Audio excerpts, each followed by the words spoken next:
ऐसा क्या हुआ कि माता पार्वती को विश्रवा ऋषि पर क्रोध आया और माता ने उनको श्राप दे दिया कि उनके महल और कुल का विनाश हो जाए। ओम नमः शिवाय। इस श्रावण में सुने भगवान शिव और माता पार्वती के अद्भुत महल की कथा। अगर आप भगवान शिव के भक्त हैं तो ये कथा जरूर सुनें। आपकी हर मनोकामना भगवान शिव पूरी करेंगे। और अगर कथा आपको अच्छी लगे तो इस वीडियो को लाइक करें और मेरे चैनल को सब्सक्राइब करें।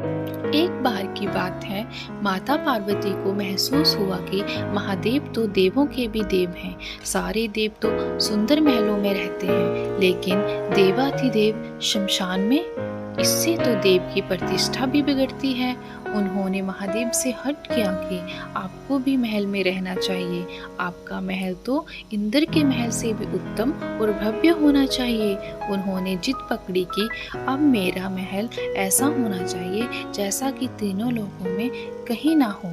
महादेव ने समझाया कि हम तो ठहरे योगी, महल में तो चैन ही नहीं पड़ेगा।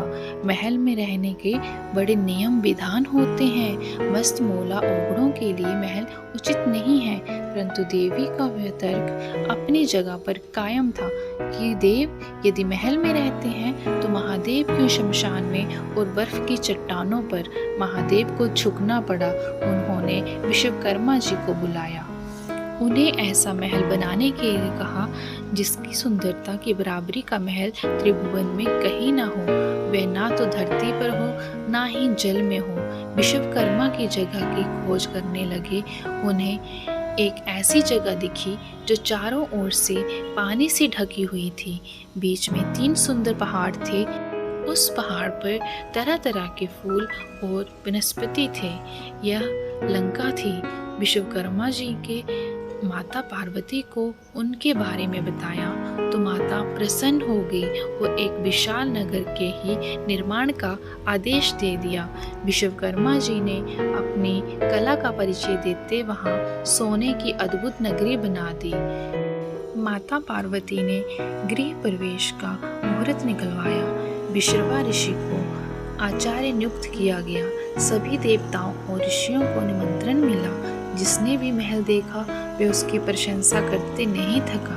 गृह प्रवेश के बाद महादेव ने आचार्य से दक्षिणा मांगने को कहा। महादेव की माया से विश्रवा का मन उस नगरी पर ललचा गया था, इसलिए उन्होंने महादेव से दक्षिणा के रूप में लंका को ही मांग लिया। महादेव ने विश्रवा को लंकापुरी दान कर दी।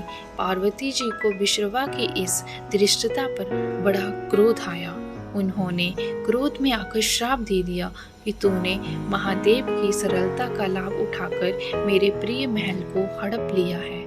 मेरे मन में क्रोध की अग्नि धधक रही है। महादेव का ही अंश एक दिन उस महल को जलाकर कोयला कर देगा और उसके साथ ही तुम्हारे कुल का विनाश आरंभ हो जाएगा।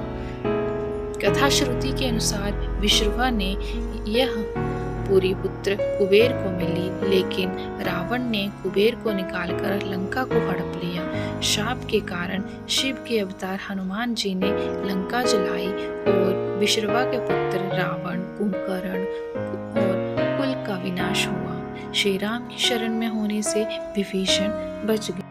तो ये थी माता पार्वती और भगवान शिव के अद्भुत महल की कथा। अगर आपको ये कथा अच्छी लगी हो तो लाइक कीजिए और मेरे चैनल को सब्सक्राइब कीजिए। धन्यवाद। ओम नमः शिवाय।